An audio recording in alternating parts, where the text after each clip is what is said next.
vous aurez moins de problèmes dans le sud et au Djaïlob en particulier, le jour où l'un de vous sera courageux de dire la vérité de ce qui se passe. Vous attendez tous les jours que ce soit les autres qui se sacrifient, parlent à votre place, et vous êtes dans un unanimisme à nul autre pareil. Ce système de pensée unique. Je vais donc reprendre à son compte cette maxime-là et dire la vérité. Est-ce qu'on est d'accord? La vérité est la suivante. Bruno Bidjan, Dieudonné Soumaïla, le statisticien. En 17 ans de pouvoir, le président de la République a donné au Djaïlob, je ne parle pas du Sud, le secteur de l'économie et le cordon de la bourse. Ça, je le rappelle. Recenser les originaires du Djaïlob qui ont été ministres des Finances et du Budget, ou alors ministres des Finances et de l'Économie. Recenser les ressortissants du Djaïlob qui ont géré. Quel est le développement économique qu'on retrouve chez nous?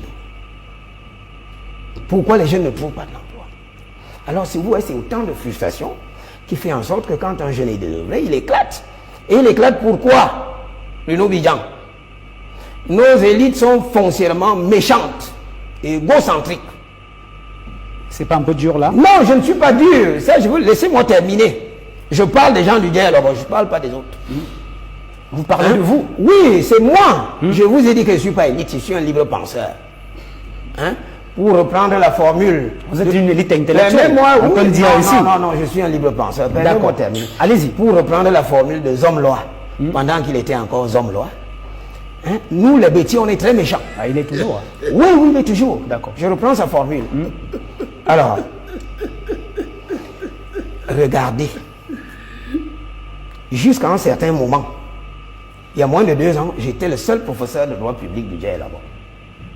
Il y a quelques jeunes, 2 ou 3 qui viennent d'arriver là. Vous ne vous posez pas la question de savoir, quand on n'atteint pas la main à une sommité intellectuelle, c'est à ces enfants-là que vous allez tendre la main. Mais vous savez ce qui se passe chez nous. Vous savez, oui, non, permettez-moi, non. Une sorte de frustration. Je vais aller, non, alors je vous dis donc que, non, de toute façon, moi je ne suis pas un frustré. D'accord. Je suis un intellectuel, j'ai trouvé ma voie, je suis un expert, je gagne ma vie. Est-ce qu'on est d'accord là-dessus? D'accord. Je ne suis pas à la recherche des postes. Je ne fais pas des calculs de rente administrative. Mais je dis, vous avez une catégorie de jeunes très fragiles. Bruno Bidjan, je relève un arrondissement dans lequel le chef de l'État en a donné 4 des postes de souveraineté. Et je me souviens l'un d'eux, qui est mon oncle, en présence d'un autre qui est décédé, le feu pasteur Ngomaba, qui disait, est-ce que ces enfants vont nous pardonner? Nous ne faisons rien pour eux. Je vous le dis. On se comprend très bien. Il y en a qui sont partis. Nous arrivons à une situation où, Bruno Bidjan, nous arrivons à une situation où les jeunes ne trouvent pas d'emploi. Les jeunes sont confrontés à une situation où ce sont les mêmes têtes qui reviennent. Les mêmes têtes, on a l'impression qu'on fabrique une bourgeoisie administrative. Il y a des familles régnantes qu'on doit nommer et on ne laisse pas la place à d'autres pour faire valoir leurs compétences. C'est ça le problème, il faut le dire. Et j'utilise ma posture professorale pour le dire, Bruno Bidjan. Permettez-moi de terminer pour chuter.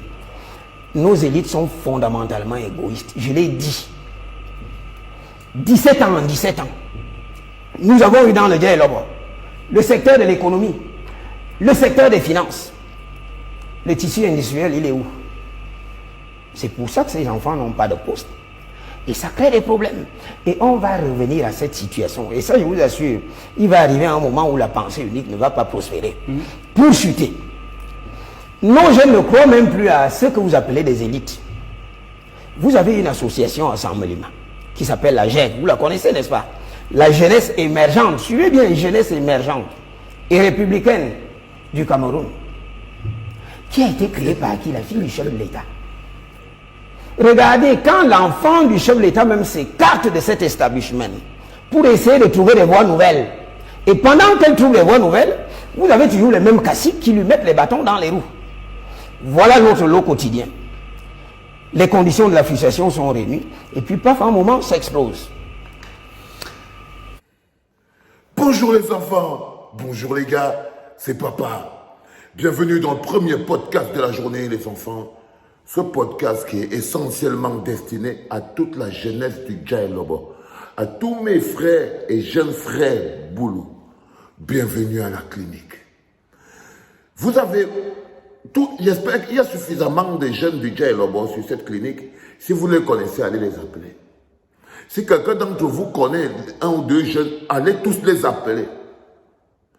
Votre problème, c'est que vous avez demeuré les esclaves de vos parents. On ne peut pas prendre tous des jeunes, ces jeunes bêtis, ces jeunes écambêtis. Leur travail, c'est de coller les affiches des vieux, de permettre aux jeunes, aux vieux de gagner les élections. Pas eux, les jeunes eux-mêmes, ils ne se présentent pas.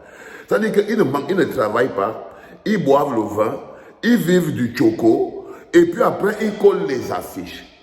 Quand vous voyez qu'on est en train de lutter pour le développement, par exemple pour l'avenir du Cameroun, vous voyez que même les tribus sont représentées par génération. Même les tribus sont représentées par génération.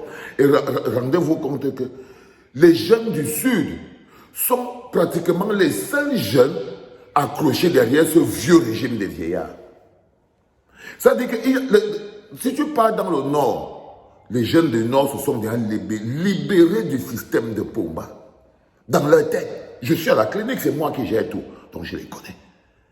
Ils ont des associations, 10 millions de Nordistes, on ne veut plus être d'accord. Ils attendent seulement le moment pour démontrer à Kavaye Yégué Djibril qu'il n'a rien. Donc les jeunes du Nord ne sont plus avec vous. Les jeunes de l'Ouest, eux alors il y a longtemps, ils ne sont plus avec vous. Les jeunes du littoral, eux, ils ne savent même pas où se placer, mais beaucoup de jeunes du littoral que je connais ne sont pas. Les seuls jeunes qui sont toujours en train de vivre de un gars papa, un gars carnat, un gars papa, un gars carnat, c'est vous, les jeunes du Djaï Lobo. Parce que même travailler, ils n'ont pas travaillé. Parce que vos parents ne vous ont pas appris le travail.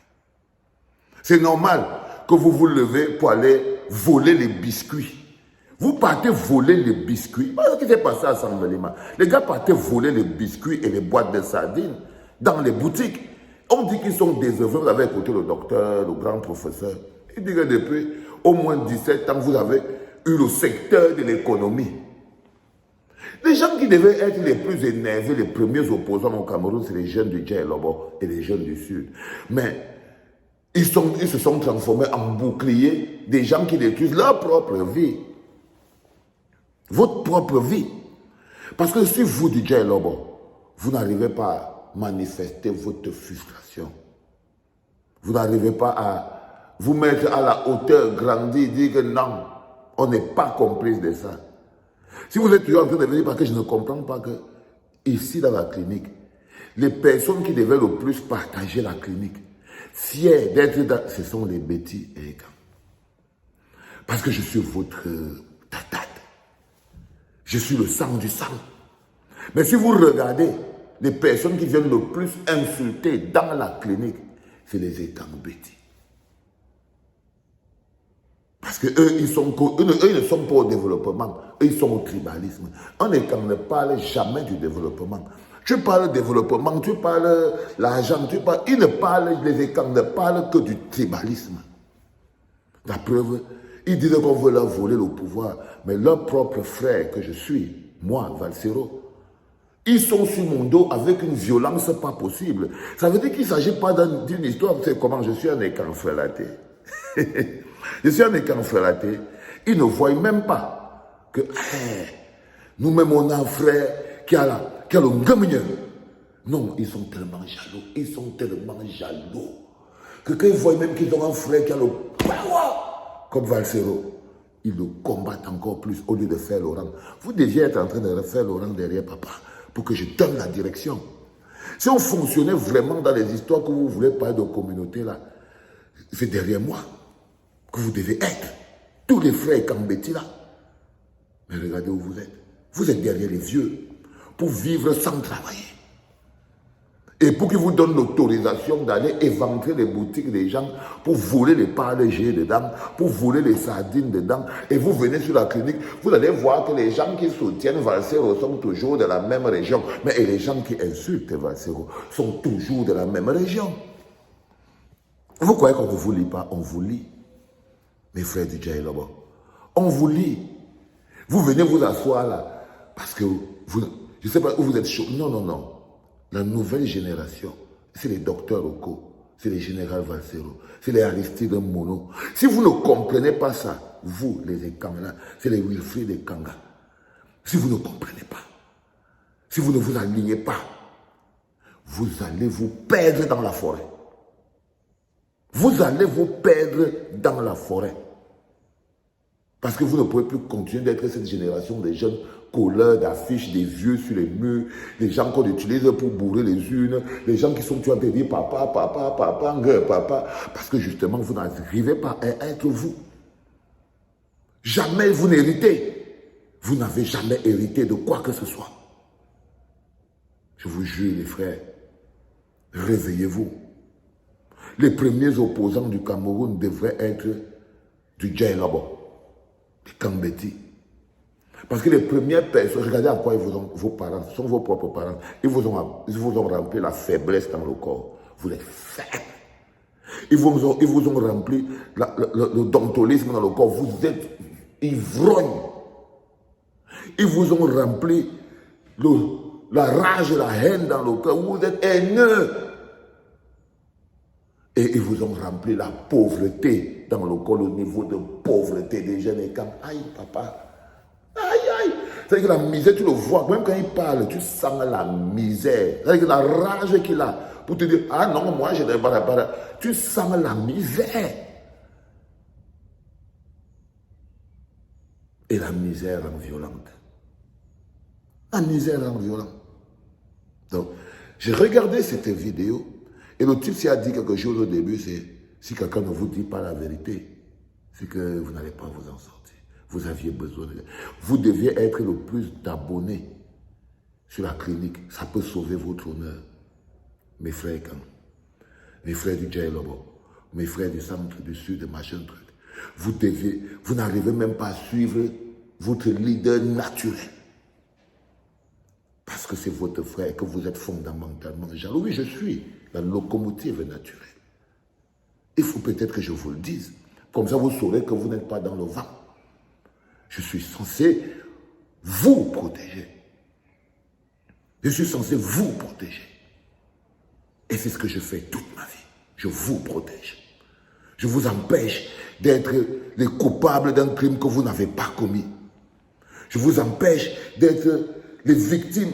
Parce que quand on va venir arrêter les gens demain, que vous aviez, c'est vous qui avez, on va venir sur vous. Et je serai là pour dire aux gens que non, je suis désolé. Ce n'est pas les Ekans qui ont spolié le Cameroun. C'est le gang de 82. Et dedans, il y a un peu de tout. Oui, je serai devant pour dire que le premier qui touche un frère Ekan, il veut dire que non, non, non, non, non. Calmez-vous. On ne va pas aller sur les choses des tribus. Du tout, on est devant. Le gang de 82 est composé d'un peu de tout. Dedans, tu as les Bamileke, tu as les Ekans, tu as les Douala, tu as les Nordistes. C'est pour ça que ça marche. Ils ont maillé le terrain pour pouvoir organiser tout entre eux. Et ce n'est pas parce que le chef du gang est Ekan que ce sont les Ekans qui ont le pouvoir. Non, c'est toujours le cartel.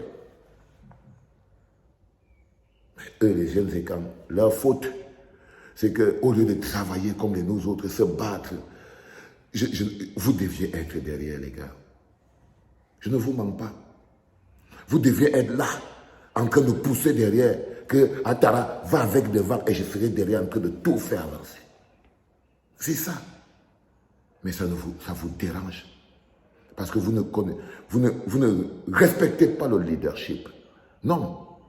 Vous ne voulez pas assumer le leadership. Vous préférez être derrière les vieux du village dans le but qui vous donne un peu de petits marchés publics pour que vous achetiez les vestes et le vin rouge. Vous n'êtes pas sérieux.